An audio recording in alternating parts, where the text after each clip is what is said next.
think in order to add maybe a little bit of detail to the fingernail area, I might add a loop up here. Yeah, let's go ahead and add a couple of fingernails and see how we like that.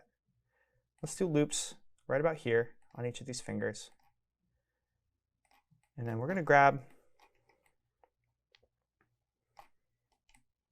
I'm not sure which one I need to do on this one, to be honest. Yeah, the outer side. This one here? Yeah. Yeah. This one here. Okay, so now we've got this area that we can add a fingernail to. What I want to do is a bevel, or not a bevel, but an extrude. So let's grab each of these faces that we're going to create fingernails from. We'll do an M and then T for extrude. In fact, actually, we're going to do an M and then a W for extrude inner. And then that just shrinks it down right here. And then we're going to extrude once more, M, T, and we're going to extrude upward like this. So now we have sort of this awkward fingernail, and we'll just move these, this end of it down just a bit.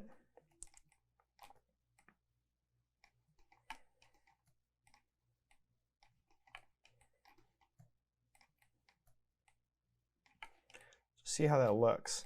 I'm not too, I actually kind of like these, and so let's see what happens when we do the subdivision surface on it. Need to turn off the display of the shading.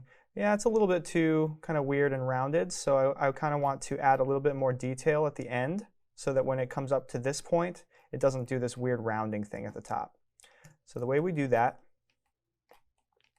is by adding another edge loop right around this end point here.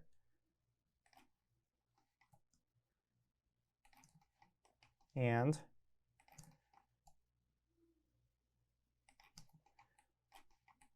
around the tip. So just the same thing that we did with the fingertip, we just kind of add more detail that Cinema 4D has to work with. So it doesn't think it needs to be completely round at the top. I kind of like that it rounded the bottom though, so let's keep it like that. Check it out. Pretty cool. Actually, it's still a little square at the top, so I'm feeling like I want to shrink that in a little bit. In fact, what I'll do is I'll keep the subdivision surface on for this part. I'll start to move these edges in a little bit. Let's do a loop select. It's interesting how when you do a loop select while the subdivision surface is on, you can actually see the rounded loop in addition to your thinner loop, or the other loop at the top. There's that one. A little harder to select it though. Okay.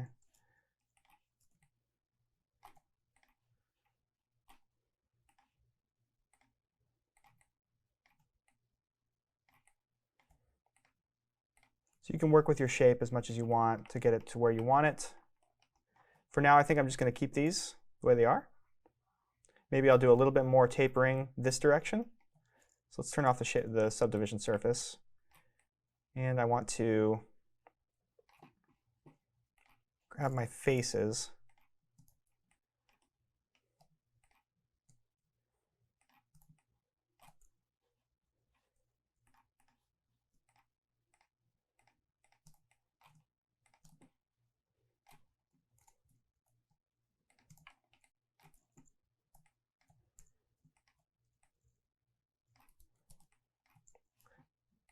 So maybe I'll just grab, so to taper these, what you can do is you can use the brush tool, but I'm just going to be a little bit cleaner with it and just do something like this and make sure on my selection we have a soft selection enabled. We're going to reduce that down quite a bit, and I'm going to make sure surface is selected so that when I do a scale tool, I'll make sure we're from the side here.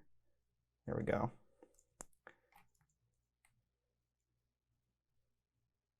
It's only grabbing this part of the finger, and it doesn't extend in true 3D space to these others. It just stays along this contiguous surface.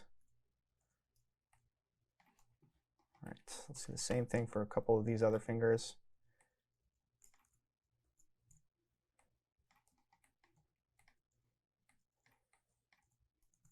It's a really fat pinky, so definitely grabbing the wrong tools here. Okay.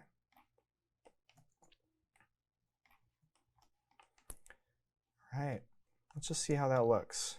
Let's turn off that, and we'll turn on the subdivision surface again. This really long fingers, but it works for our character, and that's exactly how we designed it, right? So when she bends her thumb and fingers and stuff, it's a nice stylized look. This isn't going to work for every project, right? But it will work for this project because that's the way we designed our hand. So let me just do a little bit more work on this, and I think we'll be ready to move on to getting this connected to the other part of the body. Let me just do a little bit more work on this, and then we're going to have this connected to the wrist next. I want to start rounding out a little bit more of this stuff. I'm going to turn off our soft selection. This should kind of round out quite a bit more.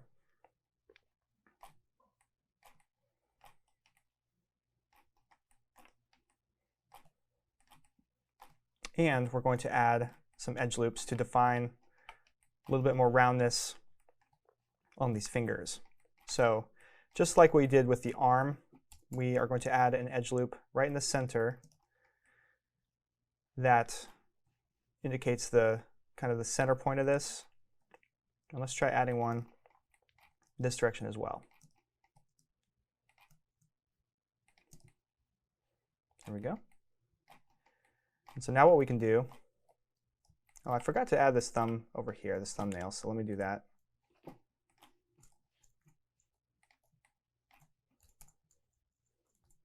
Extrude inner, bring it out a little bit. Oops. Rotate it down.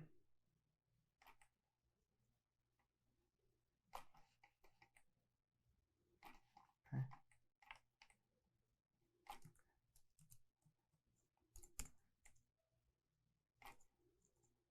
Extrude inner, then extrude out. Rotate it down just a little, add an edge loop to define it a little bit more.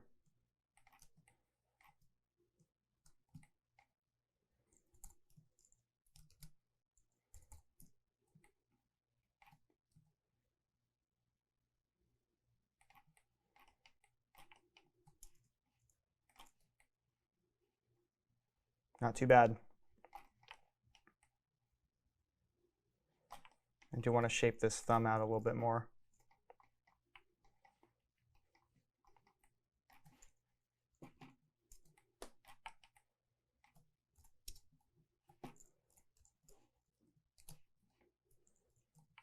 Got my brush tool handy.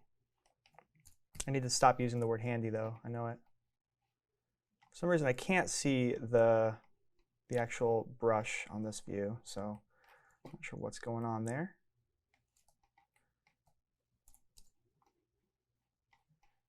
Seems like a little bug. Do you need to have the cube selected? Yes, thank you. All right, so now we've got this brush tool out. I'm going to shape this thumb just to be a little bit more thumb shaped. Right now it's feeling a little bit too lanky.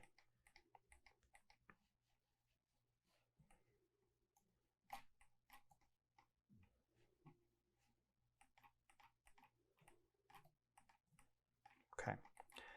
All right, so we're just about ready. I just want to round this out just a little bit more. And the way I'm going to do that is by grabbing the 4 points. Let's do a path selection on this, and it's U, M.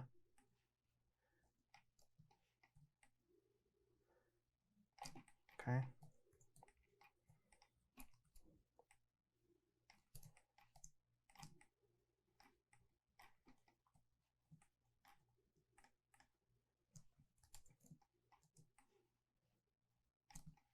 If this doesn't work, Michael, we'll just keep it the way it is.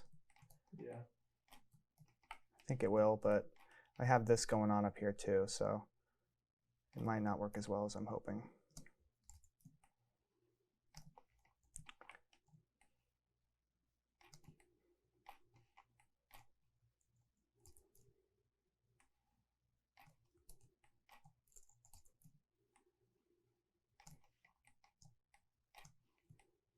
And we're starting to like encroach on time here. So, all right, so at this point, I just want to scale these in this direction.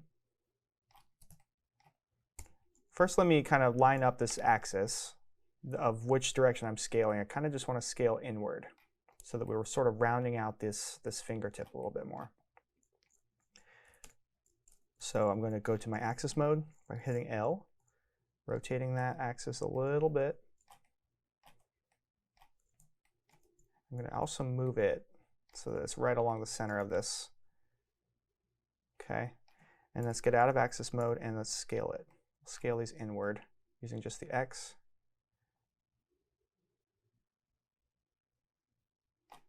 And Z.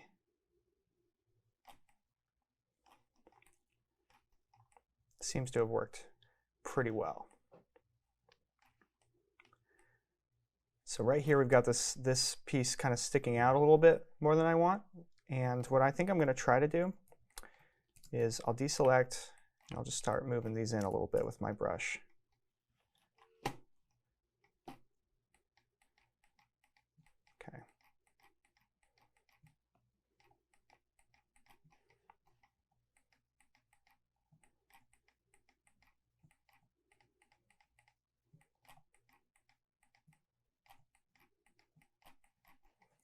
We also have these little guys up at the top. You can see how you can really spend a pretty good long time perfecting your hand shape. So let's just see how this finger looks. I turn on that subdivision surface. It looks pretty good.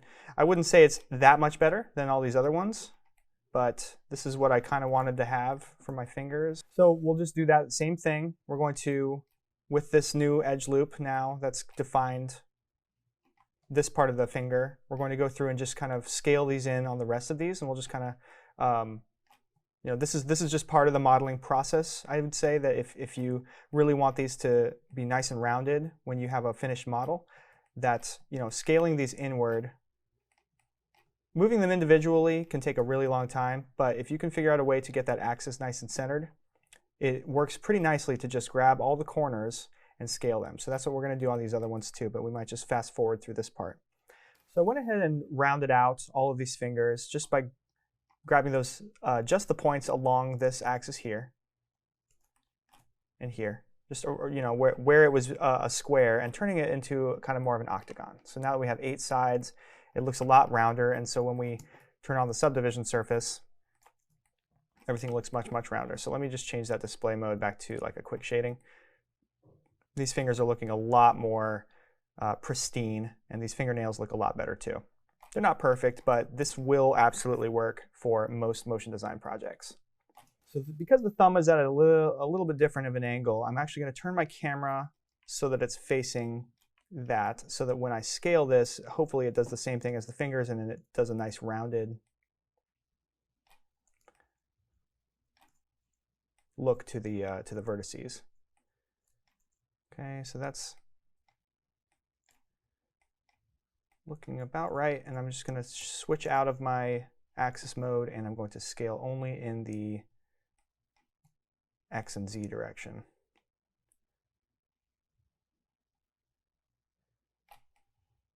Okay, so did some weird stuff to that thumbnail. Okay, which is okay. I think what I'm going to do is I'm going to work with this thumbnail a little bit more.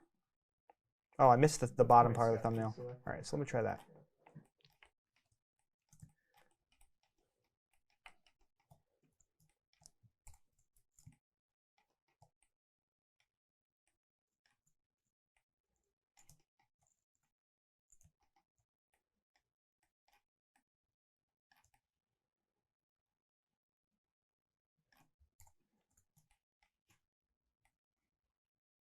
That's much better.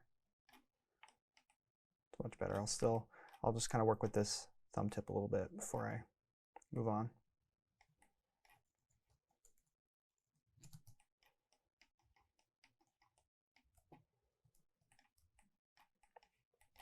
So scaling this thumbnail in got a little bit too small for me, so I just want to start to sculpt this back out.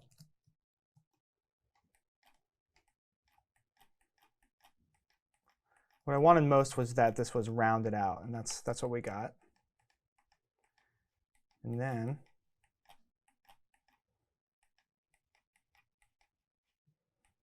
what we can do is just kind of like work with this a little bit more.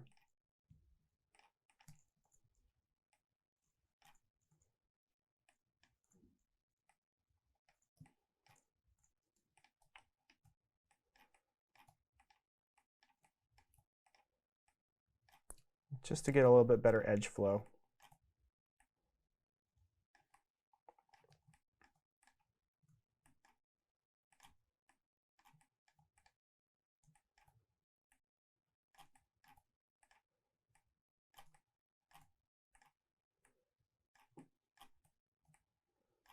Okay.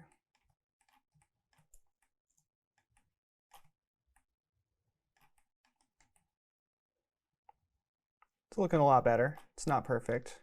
Like up here at the top, you can see that this thumb tip got a little bit wonky, so I'm just going to make it a little bit more cleanly octagonal.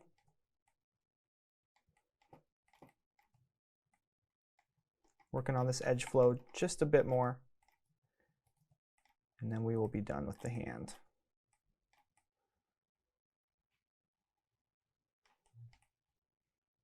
Okay.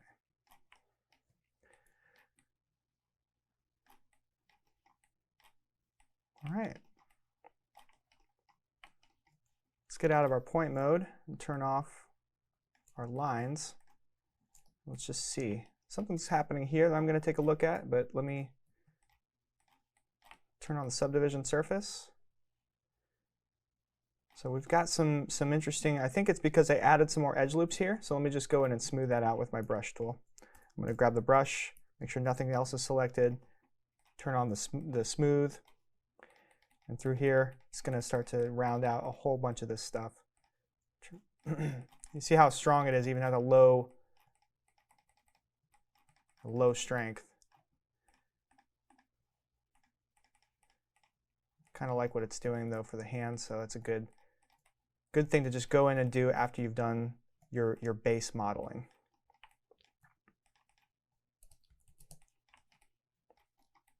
Okay, so now let's turn on our subdivision surface. You can see now we've got this really nice hand that we're going to attach to the rest of the body, but first we need to solve some problems with our topology.